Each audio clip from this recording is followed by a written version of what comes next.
आमर आज पखाड़ दिवस बहुत बहुत शुभेच्छा सुवर्ण करछि आपण केमती करथिबे करंतु हम गोटे पठेबे कि मो मामा आज टाइम पाइलेनी बोली एते कले तथापि यथेष्ट करछन्ती। फास्ट करछन्ती भात तापर सजना छुई भजा बड़ी जो अरुआ चाउल बड़ी भजा आलू भजा तापर एटा बड़ी भजा एटा छतु भजा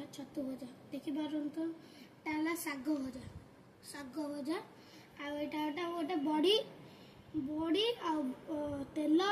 पियाज गोटे आलू देखिए गोटे चकटा आलू चकटा ये आम टंक तराणी ये आम काकुल सलाड ये आम टंक तराणी ये तो देखिपे समस्त प्रिय खाद्य आंब चटणी आपण जमती करते आम गोटे पठेबे प्लीज पठेबे।